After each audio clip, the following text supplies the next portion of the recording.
I remember when you were early on starting your character. I don't know how I came across you, honestly. I think it was a Chad Zumock interview, which I really want to get into. But I remember seeing you like start to make the corn out of velvet, and then you were starting to look like some AI stuff, and it was like you're bringing this character to life. And then all of a sudden, boom, you got an interview with Chad Zumock. Yeah, I was just as surprised as everyone else that he agreed to that. But it was fun and awkward. Yeah, very awkward, very awkward. And that's what makes it to me funny. I'm fascinated with that interview. Thank you. Yeah, I can give you a little backstory on how it got started. I'd love the backstory. So I had reached out to him. I wanted to get Zia Anderson. She was my goal for my first interview. Okay. She's Chip Chipperson, Jim Norton's co-host. Couldn't get her. She's busy. She stays busy. But I still wanted to get that first interview out of the way. So while waiting on her, I figured I would try to get some practice in. And that was around, I guess, the time that there's a lot of Chad stuff going on. I figured, yeah, hell, I'll message him. So I got on Patreon, figured this would be the most likely place to get his attention rather than just random chats and comments and stuff. All right. And I signed up for his Patreon, despite what he says. I did pay him for like a month.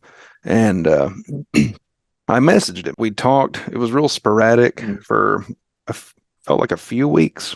And it would be 5-6 days before he would get back to me. Just, I don't know. It didn't look like it was going to happen. And then randomly he seemed like he was turning around, and it sounded like he'd be open to the idea of an interview. So I told him I need to be up front. I'm CORNdiff. And for whatever reason, he kept talking to me.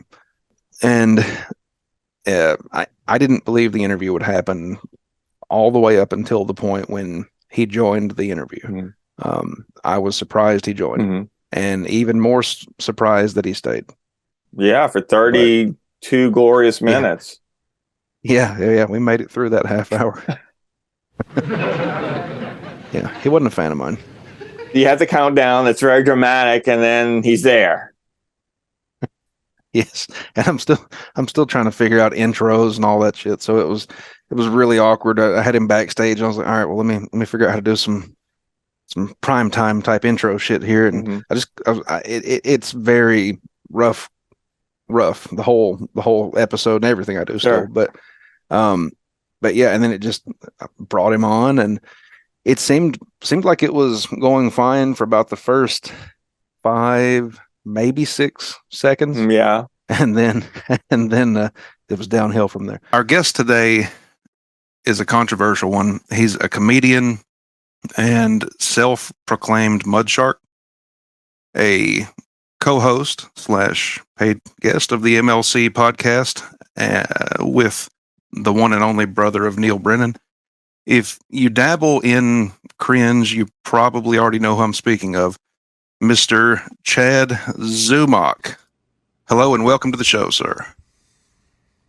God bless you so much. Thank you for having me. I think it was the intro that might have pissed him off. Mm-hmm. I said something about him being cringe, kind of like if you dabble in cringe was part of the intro. Sure, I saw that. But the part that it seemed like he really bit on was when I said he was controversial. I know. I was going to say that. That's what he jumped on. Controversial. I'm controversial. I love that. I think it's hilarious because I do nothing to nobody at any time. All I do is my job, and I call out bullshit. That's all I do. Yeah, and it seemed like that's what he got kind of more progressively pissed off about, and I don't get that. I would have thought it would be the cringe part, but then again, he's a self-proclaimed mud shark, so sure. He should be good with people saying things like, if you dabble in cringe, if on a daily basis he goes around referring to himself as a mud shark. Right. Also, anything I throw at Chad's going to be it's going to be a softball compared to anything MLC throws at him on a daily basis. I thought you were throwing him some hard balls, honestly. I thought you were throwing some softballs. I thought you were throwing him some balls where he could have taken it in either direction, and it was interesting what direction he chose to go. I thought it was cool that you actually wrote something like that. You know, like you actually had something you thought about to as an intro to whoever your guest was. I was trying to take it serious and ask semi tough questions that would kind of probe and give me an idea about who this man is. I thought it was creative, and I thought the moment I think it went downhill was right there. And I think the second part, it really went downhill, which might be my favorite part of the entire interview, is when you're like, all right, let's start the interview after y'all have been going back and forth for about 2 or 3 minutes. And then you do this sound drop. Let's go ahead and begin.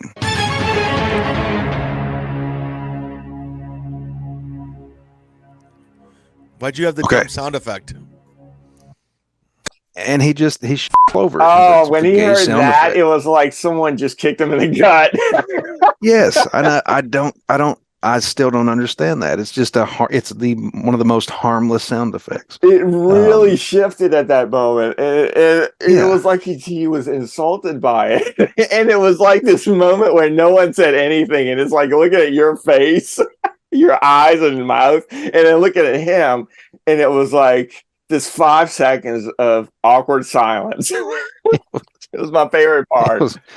Gotta let it cook. I credit him for creating a moment like that with you. I mean, he should embrace that interview, because I think it took both of you naturally to make something interesting happen. Yes, definitely. He 2 people were there, and it wouldn't have happened without both of them. So, in a sad, unfortunate way, I owe a lot of where the corn is at today to Chad Zumock, because of that controversy, whether he likes it or not. Yeah, that's definitely where I saw you first. I remember like Steel Toe and all the reactionary sites were like, Chad Zumock, gets into it with a piece of corn, and that was the narrative. Well, because I don't go along with the narrative. Yeah. Says a corn tricked him. What do you think Chad Zumock means by the quote unquote narrative? It sounds like a New World Order kind of like cabal, like the podcasting comedic cabal.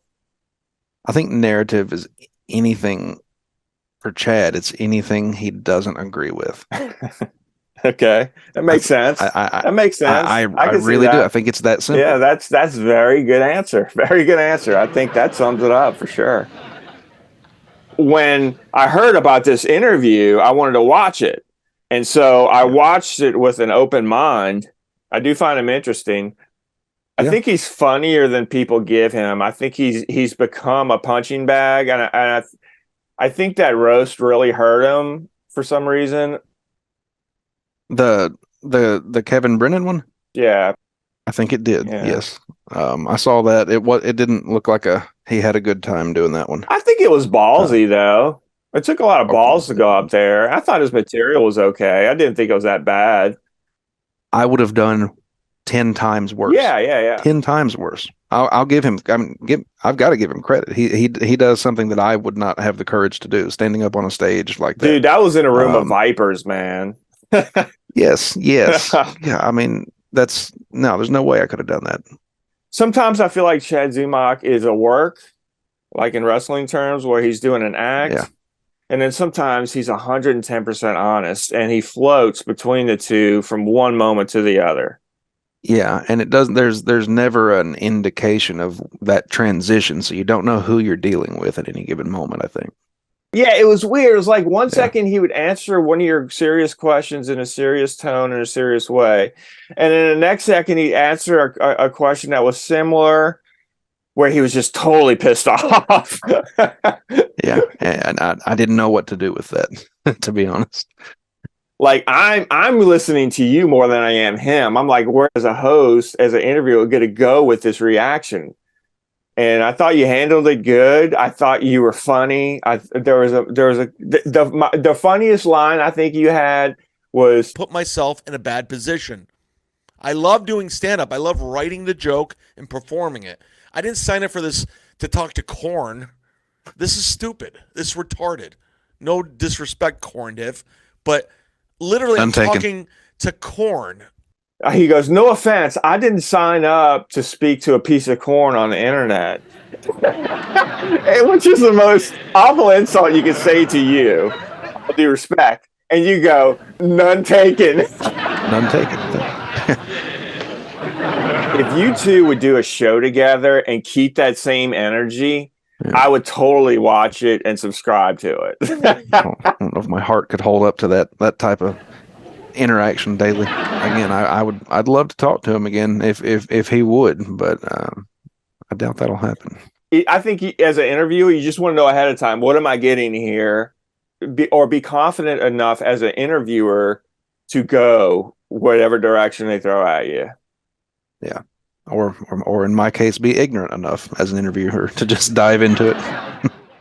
I do think that your questions were pretty good. And I thought the part where you asked him rank the names between 1 and 10, I thought that was really going to piss him off. And he really cooperated. I didn't think he would play along with that. I think that was the most honest he was in that entire interview. Yeah, and that was a good time. That was kind of a flip a coin as far as if that was going to work out. I had no idea, but he went along with it just instantly as soon as I suggested the idea.